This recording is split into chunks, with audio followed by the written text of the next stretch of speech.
बोलिए सद्गुरुदेव की जय। परम सम्मान्य सज्जनों एवं भक्तिमय माताओं, एक अद्भुत महापुरुष इस धराधाम में आए, अपने ज्ञान की रश्मियाँ फैलाए और सबके दिल के देवता बन गए, जिन्हें आज लोग सद्गुरु श्री अभिलाष साहब जी के नाम से जानते हैं। आज पूज्य गुरुदेव श्री अभिलाष साहब जी का निर्वाण दिवस है। उनके जीवन का एक एक व्यवहार, एक एक क्रिया, एक एक बातें लोगों के लिए आदर्श बन गए। सद्गुरु श्री अभिलाष साहब जी के बात करने का ढंग भी बड़ा अद्भुत रहता था। आपको यदि एक व्यक्ति से बात करना होता था तो उतनी ही ऊंची आवाज में आप बोलते थे, जितने में अगला व्यक्ति आराम से सुन सके। अनेक बार आप ऐसे बात करते थे कि सामने वाले व्यक्ति के अलावा दूसरा व्यक्ति सुन नहीं पाता था।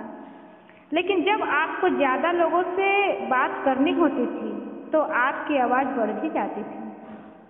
आपके इस गुण की सद्गुरु विशाल साहब जी सराहना करते थे। एक बार गुरुदेव काशी से रहनी प्रबोधनी, विजक शिक्षा और 14-15 पुस्तकें छपाकर सद्गुरु श्री विशाल साहब के दर्शनार्थ बाराबंकी गए। वहाँ पर श्री विशाल साहब जी ने आपसे अनेक प्रश्न किया। उन प्रश्नों में एक यह भी था कि साधक के मानसिक विकार कैसे दूर हो। इस पर आप 1 घंटा तक विशाल साहब जी के सामने अपने विचार रखे, जो लेख रूप में कल्याण पथ में छपा है। श्री विशाल साहब जी खाट पर करवट लेटे लेटे आपके विचार सुनते रहे और आप नीचे चटाई पर बैठकर बोलते रहे।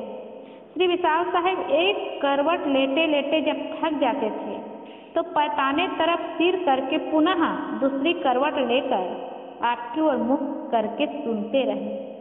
1 घंटे बाद जब आपने बोलना बंद किया तो श्री विशाल देव ने आपसे कहा, तुम 1 घंटा बोले, हमें सुनने में थकान नहीं लगी। अन्य लोग बोलते तो हम थोड़े में थक जाते। तुम सभा में क्या ऐसे धीरे धीरे बोलते हो? आपने कहा, नहीं साहेब, वहाँ आवाज़ बढ़ा देता हूँ। विशाल देव ने कहा, अच्छा यूँ बात है, आवाज़ बढ़ा भी लेते हो? गुरुदेव नए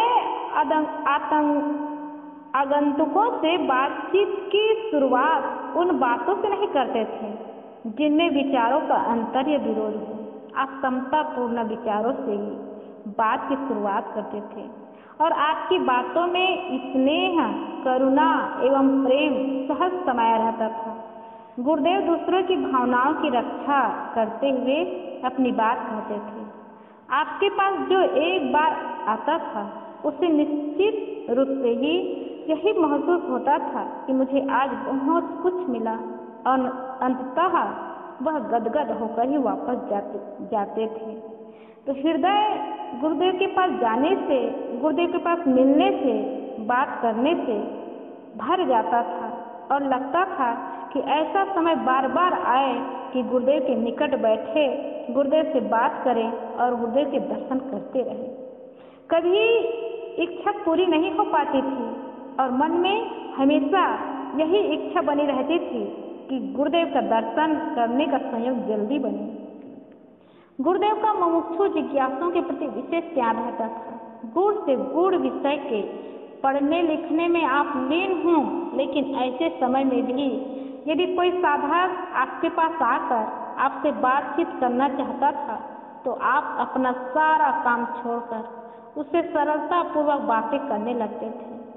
आप जब बातें करते थे तो आपकी एक एक बात में स्नेह एवं करुणा का रस टपकता रहता था।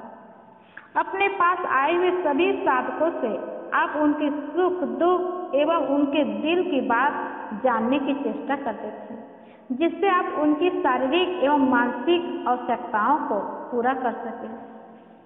किसी भी साधक के सद्गुणों को देखकर आपको बड़ी प्रसन्नता होती थी। आप दूसरों के सामने उनके गुणों की प्रशंसा किए बिना नहीं रहते थे। दूसरी तरफ यदि किसी साधक से कोई त्रुटि हो गई हो तो आप उनकी त्रुटियों को कभी नहीं फैलाते, बल्कि जिसकी गलती होती उसी को बुलाकर प्यार और सहृदयता पूर्वक एकांत में उससे उसकी गलती के बारे में बातें करते थे। साधक को उचित मार्गदर्शन करते हुए आप कहते थे, बेटा इसका सुधार करने से तुम्हारा ही हित है, तुम्हें खुद को संतोष मिलेगा और यदि ऐसा नहीं किया तो तुम्हें अशांति के दिन देखने पड़ेंगे। इस प्रकार गुरुदेव छोटे बड़े सभी के मन की रक्षा करने में अत्यंत सावधान रहते थे और तब भी हृदय में प्यार भरा रहता था। उनकी आवाज में मिठास भरी रहती थी। ऐसा नहीं लगता था कि गलती करने वाले को गुरुदेव तिरस्कृत कर रहे हैं। गुरुदेव थोड़े ही समय में साधक के मन को जीत लेते थे। जब कोई साधक आपके पास आता था तो उसे आपसे मिलकर अंदर से यही सहानुभूति होती थी कि मुझे कोई मेरा अपना मिल गया। गुरुदेव श्री अभिलाष साहब जी भक्ति भावना से भी इतना आगे रहे कि जो बोधदाता गुरु हुए उनके उपकार को कभी नहीं भूले। गुरुदेव जी के विचारों में, प्रवचनों में एवं चर्चा के अंतर्गत सदगुरु श्री रामसूरत साहब जी की अपेक्षा सदगुरु विशाल देव का नाम अधिक आता है। सामान्यतः नए लोगों को यह भ्रम हो जाता है कि श्री अभिलाष साहब जी के गुरु श्री विशाल देव है या श्री रामसूरत देव। आपके पास रहने वाले साधक ने एक बार आपसे पूछा, गुरुदेव आप गृह त्याग के पूर्व ही विशाल देव की विशालता, उनके ज्ञान, विचार, वैराग्य, रहनी, ग्रंथ आदि की महिमा सुन चुके थे और उनसे लाभ भी ले रहे थे, लेकिन फिर भी आप सदगुरु विशाल देव की शरण में न जाकर सदगुरु रामसूरत देव की शरण में क्यों गए?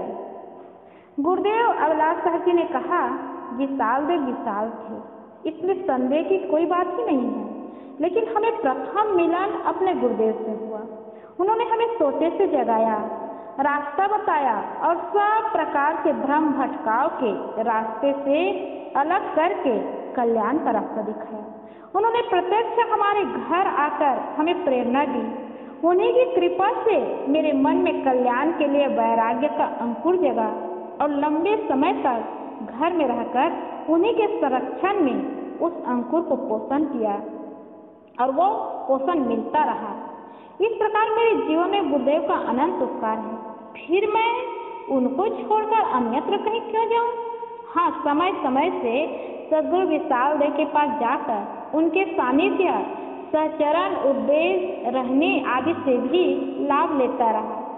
मैंने अपने गुरुदेव के पास से अलग जाने को कभी सोचा भी नहीं। आज गुरु से कुछ बातें हो जाती है, कुछ व्यवहार हो जाता है तो आदमी गुरु को ही छोड़ देते हैं। पूज्य गुरुदेव श्री अभिलाष साहब जी के जीवन से कितनी बड़ी सीख है कि अपने गुरुदेव को कभी नहीं छोड़े।